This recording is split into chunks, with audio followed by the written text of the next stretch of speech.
फौजी क़यादत और पीटीआई एक दूसरे के भेदी निकले। पाकिस्तान तहरीक इंसाफ से सॉफ्टली डील करना पड़ेगा। सीनियर सहाफ़ी मुजीबुर रहमान शामी अंदर की खबर सामने ले आए।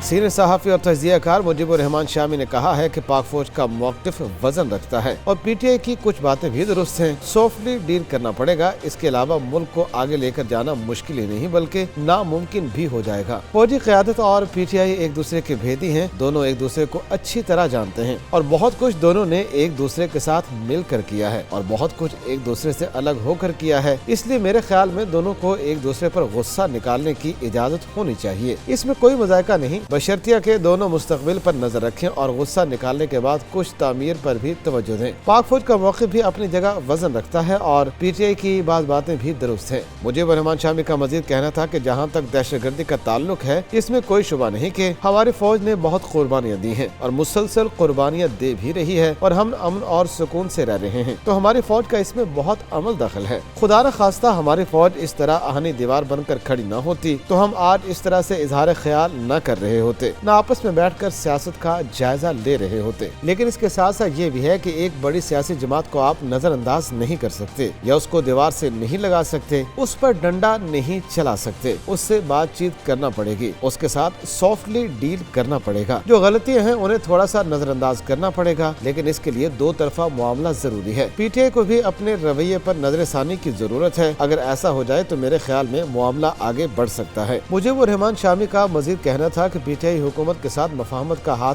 आगे बढ़ाए, बातचीत के दरवाजे खोले तो फिर मेरे ख्याल में कई दरवाजे खुलते चले जाएंगे। पीटीआई ने अपने आप को खुद ही कैद कर लिया है और अंदर से कुंडी लगाकर बैठ गई है। मेरा ख्याल है कि ये रवैया कहीं लेकर नहीं जाएगा बल्कि उनके लिए मुश्किलात पैदा करेगा, या फिर यूँ कहिए कि मुश्किलात कम नहीं हो सकेंगी।